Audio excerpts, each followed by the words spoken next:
Olá, sejam bem-vindos à 25ª lição da Escola Bíblica Dominical. Esta pretende ser a escola da fé bíblica, onde todos os dias analisamos as Escrituras para ver se as coisas são de facto assim. Na última lição falamos sobre o catolicismo romano. Hoje pretendo falar-vos acerca do protestantismo. Iremos ao longo da lição ter perguntas reflexivas e terminaremos com oração. Ora, vamos então entender o que é o protestantismo. Qual a sua identidade e qual a origem deste movimento? Surgiu de uma divisão da Igreja Católica Romana. O protestantismo é apresentado como uma das três principais divisões da fé cristã, a par do catolicismo romano e da Igreja Ortodoxa, conforme também referi na lição anterior. Existe um marco histórico, que é o ano de 1517, em que se deu a Reforma Protestante. E teve o seu início oficial quando Martinho Lutero, que era padre, publicou as suas 95 teses na porta da igreja. Qual o significado do termo protestante? Surgiu porque estes cristãos protestaram contra a autoridade do papado, contra o domínio que a Igreja de Roma exercia sobre a fé e sobre a vida das pessoas. O protestantismo não foi a criação de uma nova religião, mas sim uma tentativa de retornar às raízes bíblicas.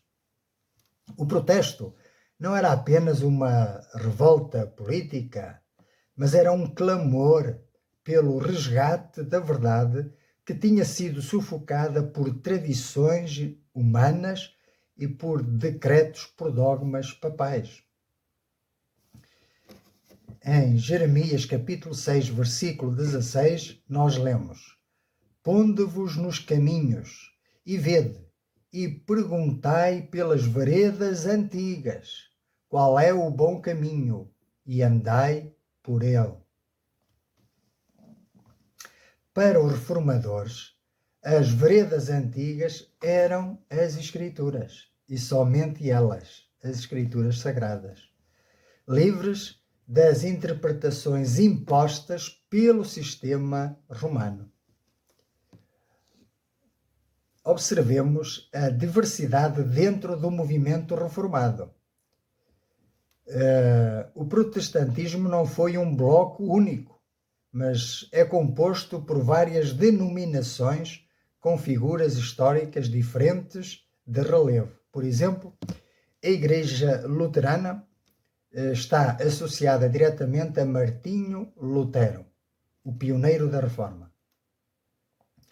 Temos depois a Igreja Presbiteriana, que está ligada ao trabalho de John Knox, fortemente influenciado pela teologia calvinista. Depois temos os batistas, identificados como o movimento da Igreja Livre, distinguindo-se por defenderem o batismo apenas para aqueles que professavam conscientemente a sua fé e não para recém-nascidos. Embora existam diferenças na organização e em pontos secundários entre estas denominações, o espírito do discípulo de Cristo deve focar-se naquilo que as une, e que é a rejeição de uma autoridade humana suprema, o Papa, em favor da autoridade absoluta da palavra, a Bíblia Sagrada. Vemos em 1 Coríntios capítulo 12 que o corpo de Cristo tem muitos membros e funções diferentes, mas deve estar unido sob a mesma cabeça que é Cristo. Leiamos 1 Coríntios capítulo 12, versículos 12 a 31.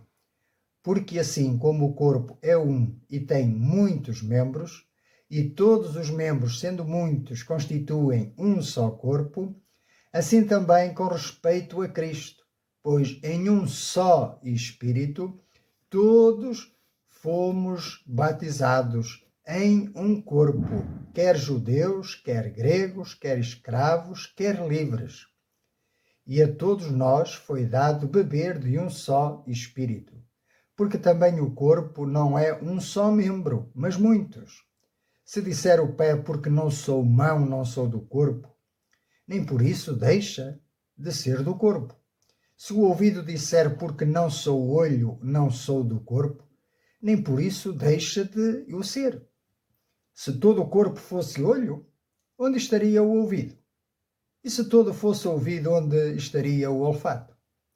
Mas Deus dispôs os membros, colocando-os cada um deles no corpo como lhe aprouve. Se todos, porém, fossem um só membro, onde estaria o corpo? O certo é que há muitos membros, mas um só corpo. Não podem os olhos dizer à mão, não precisamos de ti, nem ainda a cabeça dizer aos pés, não preciso de vós. Pelo contrário, os membros do corpo, que parecem ser mais fracos, são necessários, e os que nos parecem menos dignos no corpo, a estes damos muito maior honra. Também os que em nós não são decorosos, revestimos de especial honra. Mas os nossos membros nobres não têm necessidade disso. Contudo, Deus coordenou o corpo, concedendo muito mais honra àquilo que menos tinha, para que não haja divisão no corpo. Pelo contrário, cooperem os membros com igual cuidado em favor uns dos outros, de maneira que se um membro sofre, todos sofrem com ele. E se um deles é honrado, com ele todos se regozijam. Ora, vós sois corpo de Cristo, e individualmente membros desse corpo. A uns estabeleceu Deus na Igreja primeiramente apóstolos, em segundo lugar, profetas, em terceiro lugar, mestres, depois operadores de milagres, depois dons de curar, socorros, governos, variedade de línguas. Porventura, são todos apóstolos? Ou são todos profetas? Ou são todos mestres? Ou operadores de milagres? Têm todos dons de curar? Falam todos em outras línguas? Interpretando-nas todos? Entretanto, procurai com zelo os melhores dons. Para o crente comprometido, o surgimento destas denominações representou a liberdade de estudar, de meditar e aplicar as Escrituras de acordo com a consciência iluminada pelo Espírito Santo, sem a imposição de um dogma centralizado em Roma. Não podemos falar de protestantismo ou reforma protestante sem falar nas 5 solas. Sola fide, solus Christus, sola gratia, sola Escritura, soli Deo gloria. E ainda há um 6º, que é o sacerdócio universal de todos os crentes. Estes são os pilares da fé protestante, da fé reformada. Sola fide significa somente a fé, ou seja, a justificação do pecador arrependido é recebida apenas pela fé, no momento em que crê. Solus Cristo, somente Cristo, ou seja, Cristo é o único mediador entre Deus e os homens. Ele consumou a sua obra na cruz do Calvário, sua obra de redenção e de salvação. Sola gratia, somente a graça. A salvação é um dom imerecido, é um favor que ninguém merece. É a misericórdia de Deus revelada ao homem. Em quarto lugar, o quarto pilar, sola Escritura, somente a Escritura. Significa que a Bíblia é a autoridade suprema e final. Costuma-se dizer que ela é a única regra de fé e prática para o crente. É como se fosse a constituição do reino, da nossa pátria celestial. Assim como cada país tem uma constituição, a quem os governos se submetem, assim também o reino dos céus existe uma constituição, a palavra de Deus, a quem todos os governos se submetem. Bendito seja o nome do Senhor. O quinto pilar, soli Deo glória, glória somente a Deus. Todo o culto e vida devem ser para Ele. O culto que nós fazemos nas igrejas deve pôr Cristo em evidência, não o nosso próprio eu, não a nossa vaidade, o nosso orgulho. Não somos nós que nos colocamos num pedestal. A Ele toda a honra e toda a glória. Complementando estes 5 pilares, existe um sexto, que é o sacerdócio universal de todos os crentes, que por ser tão fundamental merece aqui um destaque especial. Esta doutrina foi um dos terremotos teológicos de Martinho Lutero, especialmente numa das suas obras escritas, A Nobreza Cristã da Nação Alemã, que ele escreveu em 1520. Ou seja, este entendimento de que todo o crente é sacerdote diante de Deus, pode ministrar diante de Deus, veio quebrar essa barreira que existia entre o clero e os sacerdotes, entre o povo e os ministros, não é? Os bispos, os padres e o Papa. Essa separação quebrou-se. E isto baseia-se em Pedro, 1 Pedro, capítulo 2, versículo 9. Mas vós sois a geração eleita, o sacerdócio real, a nação santa, o povo adquirido.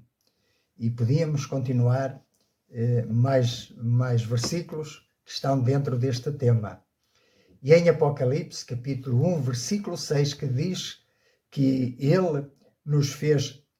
Jesus nos fez reis e sacerdotes para Deus e seu Pai.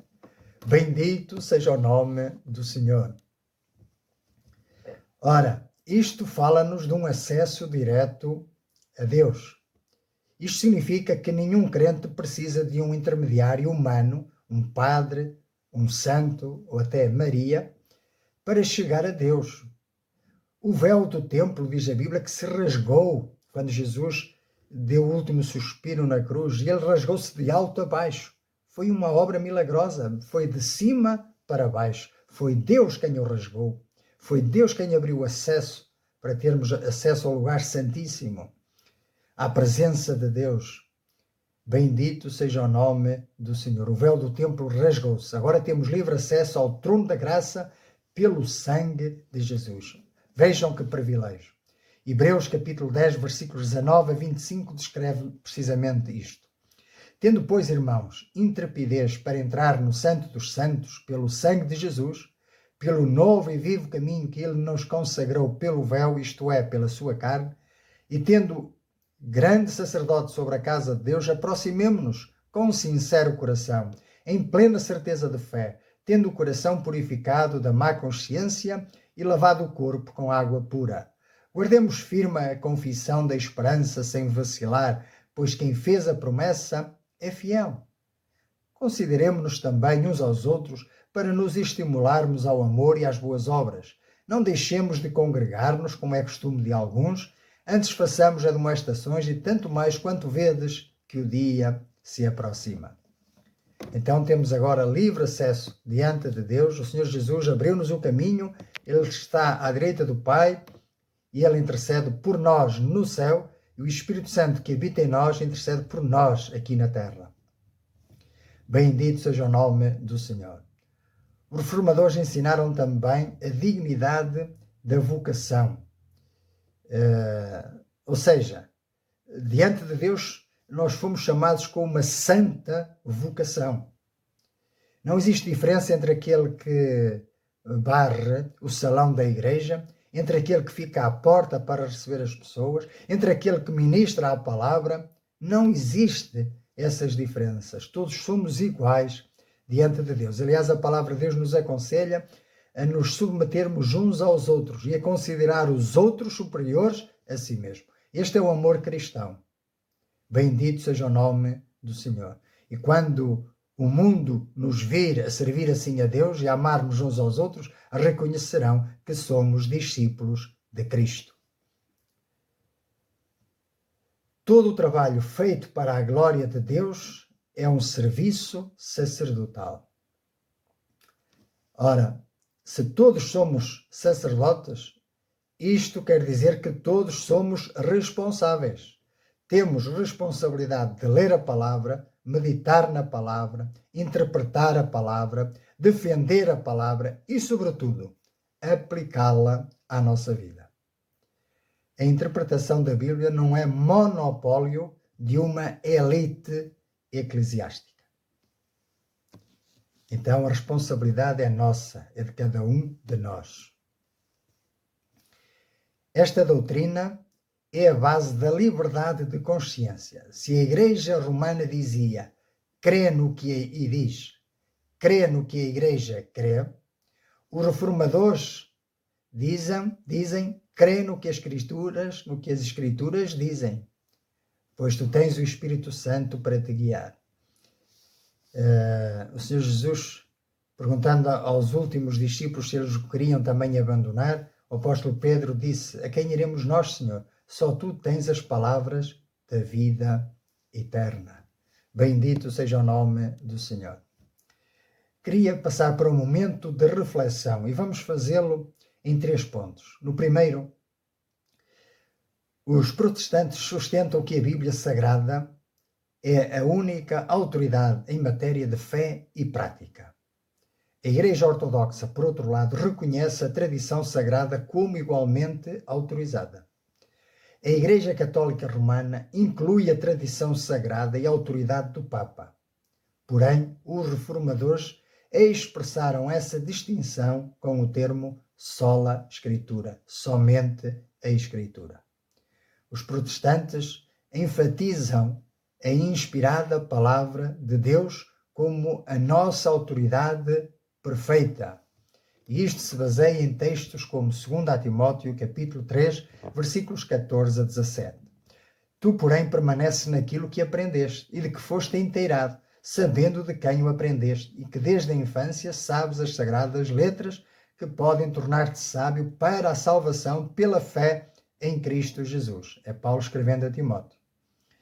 Toda a Escritura é inspirada por Deus e útil para o ensino, para a repreensão, para a correção, para a educação na justiça, a fim de que o homem de Deus seja perfeito e perfeitamente habilitado para toda a boa obra. A palavra de Deus é inspirada e toda ela é proveitosa.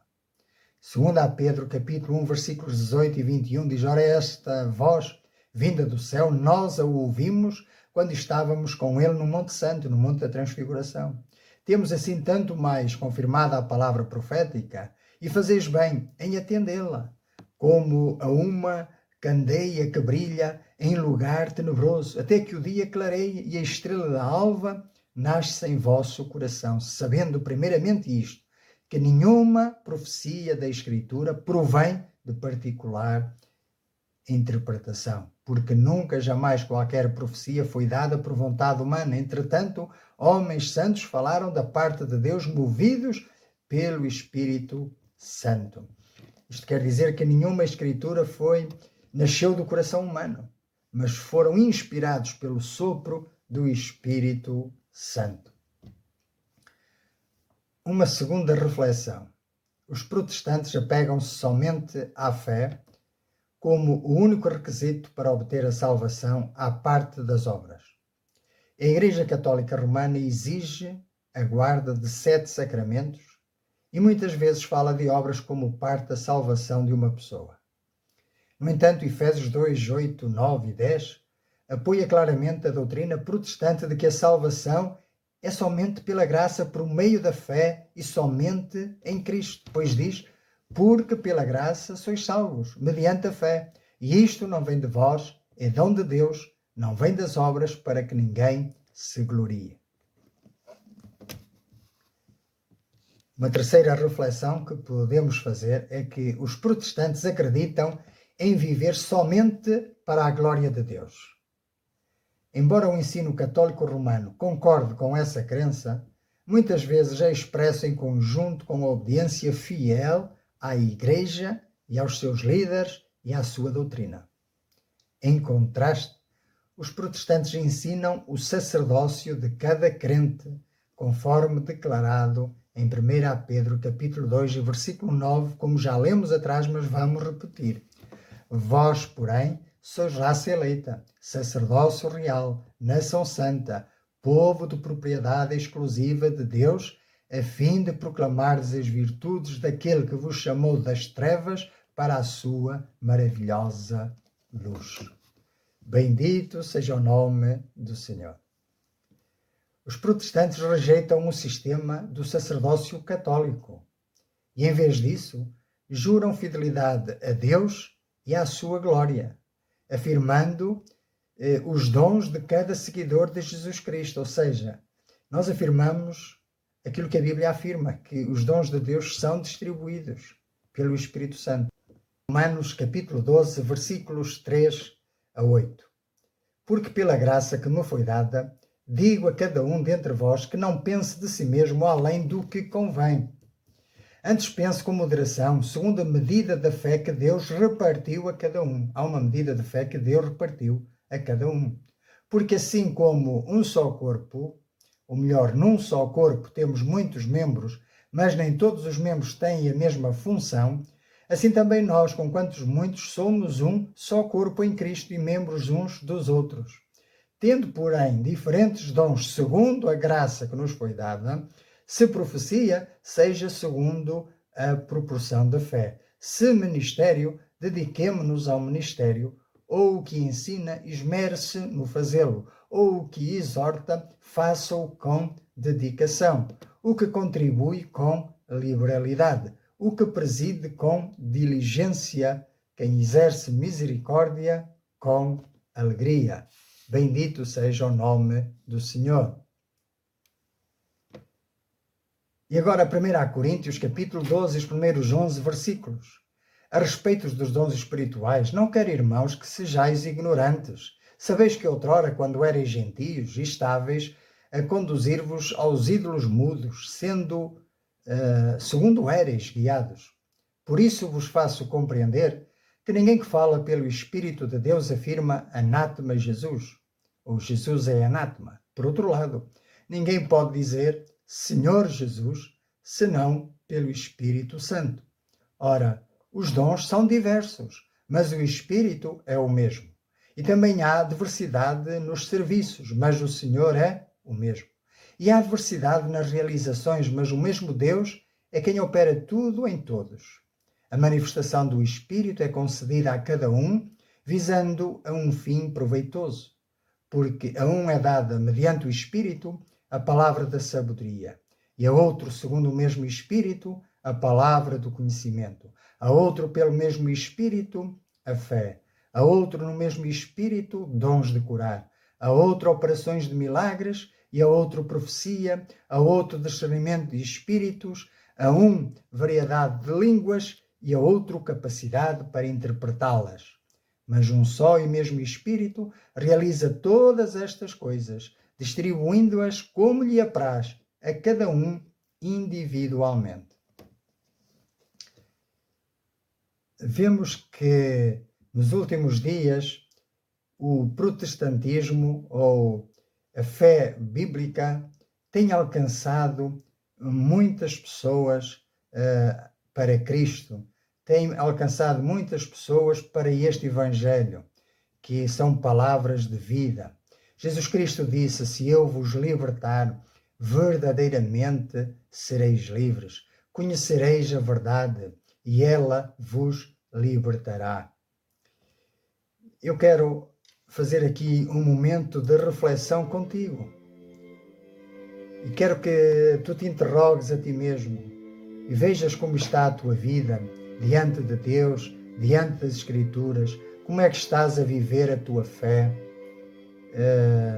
a tua religião, a tua igreja, o grupo onde te reúnes, realmente ensina de facto a verdade bíblica ou existe ensino de homens? existem tradições vãs. Se assim é tempo de te voltares para Deus, é tempo de voltares, largares esse outro evangelho, esse evangelho estranho, e voltaste para a verdade escriturística. Por isso eu quero considerar contigo algumas perguntas de reflexão. Eu quero confrontar-te amorosamente, claro está, sem te julgar, sem te apontar o dedo, mas com amor pela verdade, com amor também por ti. Quero que faças estas perguntas, quero sugerir-te, quero pedir-te que faças estas perguntas a ti mesmo. Se hoje encontrasses uma contradição clara entre uma tradição ou dogma da tua igreja e o que está escrito na Bíblia, a qual das duas te apegarias? Estás disposto, como os crentes de Bereia, a analisar tudo para ver se os ventos de doutrina estão de acordo com a palavra de Deus? Ao fim e ao cabo, a pergunta é se dependes das tradições ou dos dogmas doutrinais ou se dependes da fé bíblica. A segunda pergunta: ao analisar a tua esperança de vida eterna, a tua confiança repousa no que fazes, nos sacramentos que praticas, nas boas obras, em rituais, ou confias apenas no que Cristo já fez na cruz do Calvário? Pensa comigo, se a salvação é um dom gratuito de Deus, como de facto é, será que ao tentares ajudar a Deus com os teus méritos, não estarás, na verdade, a invalidar a obra de Cristo?